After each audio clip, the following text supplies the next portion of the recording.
Ito na po yung ating pork liver with special sauce. Ayan.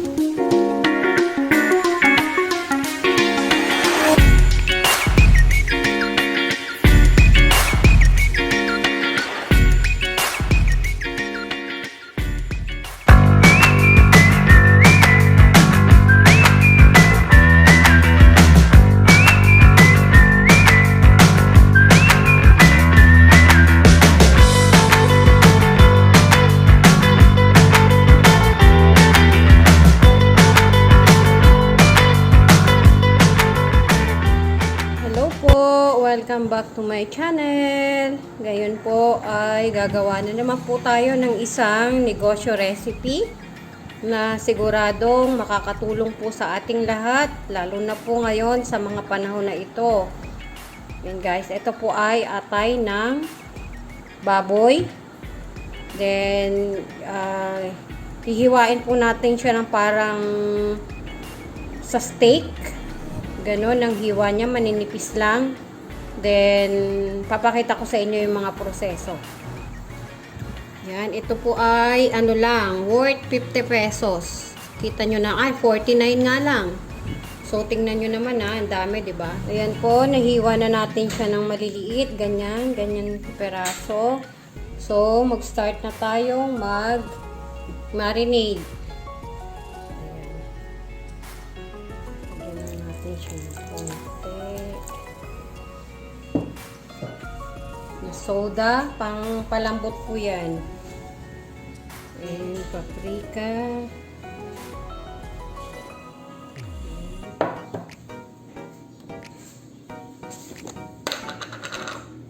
Garlic powder. Paminta.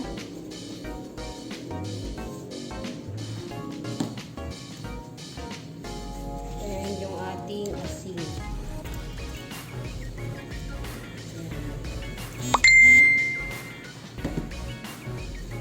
Gusto nyo pong maglagay ng seasoning, okay lang.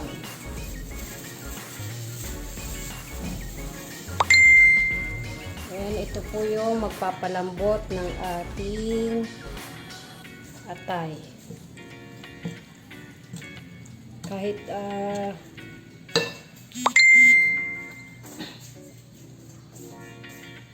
excuse me po.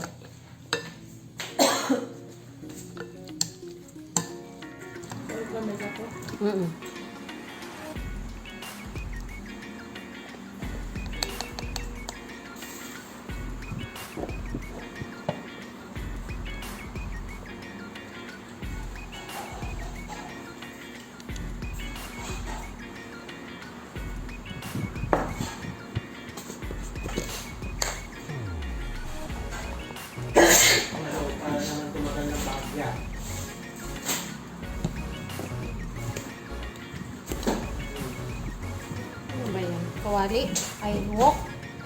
Oo. Ay, ano ba yan? Ayan. Ngayon naman po ay ipapakita ko sa inyo ang pagpiprito naman ng ating pork liver.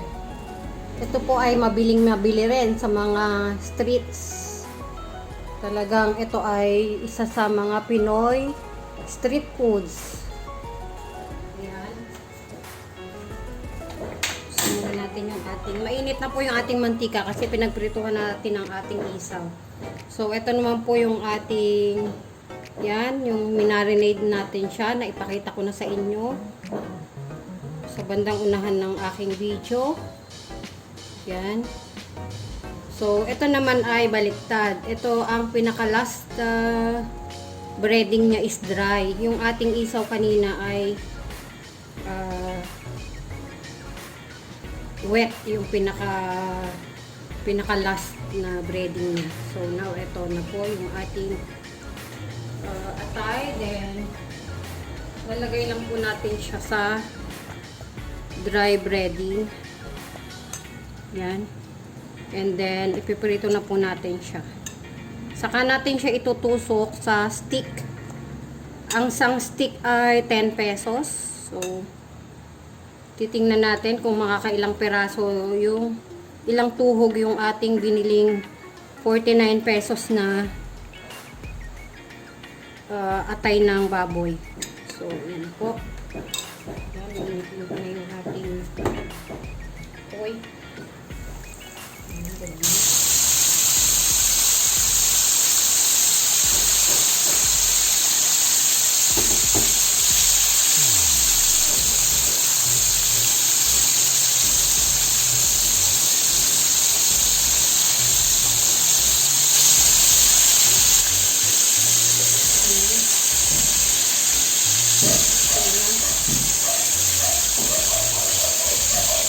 Atay naman po ay hindi naman siya in-overcook kasi yan nga ay kinakain ng malasado. Ito na po yung ating napritong atay. Ayan. Worth 49 pesos lang po yung pork liver na yan. Tingnan nyo naman, oh, napakadami, di ba? So, if gagawin nyo siyang business, talaga namang kikita po talaga kayo. So, ayan.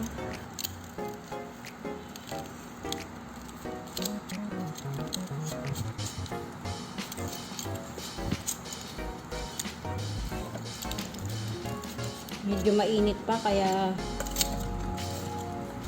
pagka nagtuhog kayo, huwag naman pare-parehas na malaki.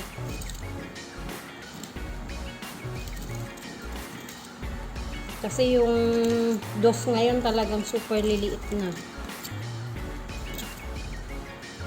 Malalaki po yung hiwa natin ng atay. Ayan, oh. Diba? Lugi pa ba sila sa 10 pesos niyan? Grabe.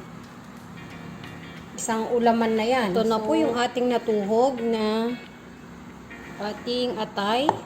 Ayan, oh. Nakita nyo naman, oh. Ang lalaki, diba?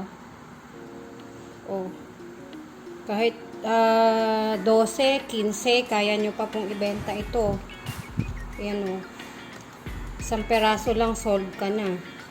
Ulam na po ito sa isang ulaman. Kung matipid ka pa, pwede pang dalawa kayo. Yung ating pong nagawa ay 14 tuhog. 14. Ayan. Diba? Yung atay natin ay worth 49 pesos lang, pero naka-14 tayo. Sabihin mo na kahit sa tigti 10 pesos na lang, meron ka ng 140. Yung ating ginamit na mga breading, yung mga kung ano-anong rekado, sabihin mo na lang na kasama na yung ating mantika dahil hindi naman siya naubos. So, sabihin mo na lang na kahit na 20 pesos or 30 pesos, malaki pa rin ang kikitain mo. So, ayan po. Kita nyo naman, di ba? Napakalalaki. Yan, meron pa po akong kinain yan kanina habang nagluluto ako, kumakain na rin. So, yun naman po ay gagawa tayo ng ating special sausawan para sa ating, yes, para sa ating, oo, pwede.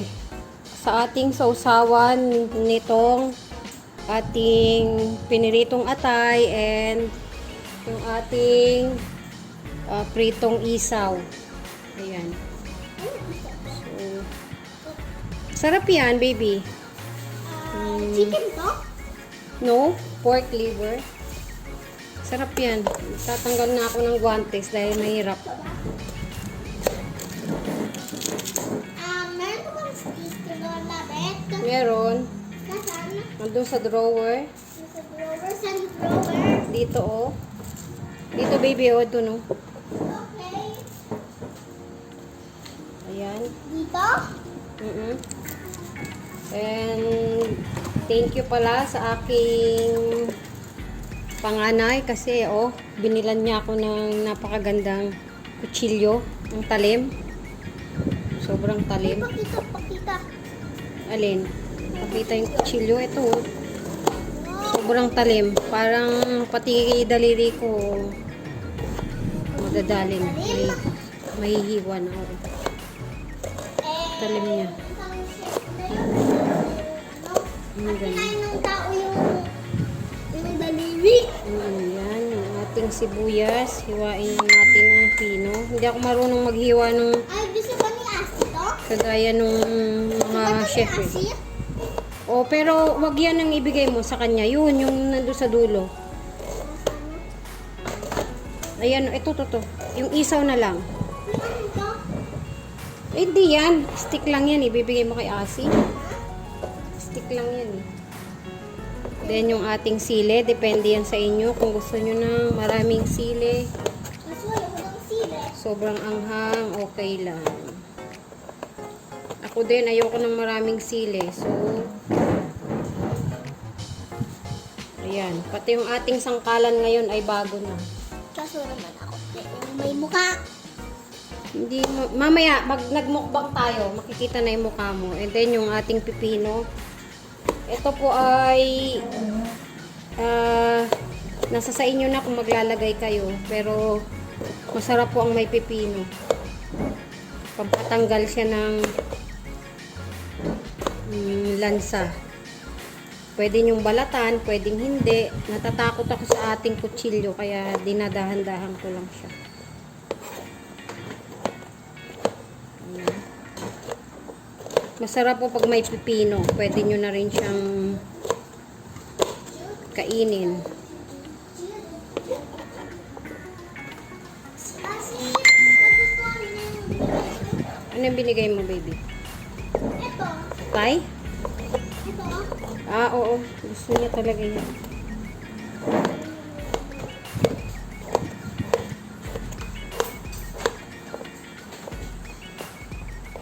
Ayan.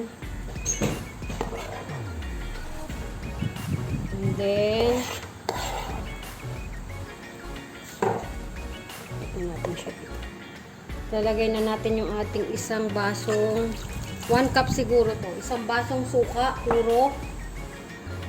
And lalagyan natin siya ng 3 kalamansi.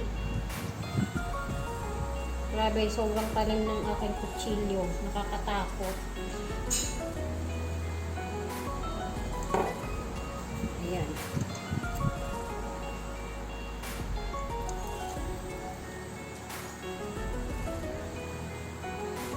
Salamat, Miss Jen.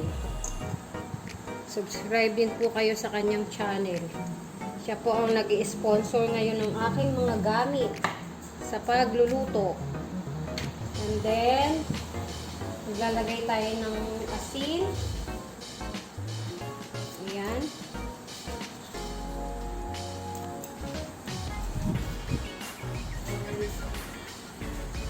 Asukal. Nasa sa inyo kung gusto nyo ng mas matamis, dagdagan nyo na lang. Ayan.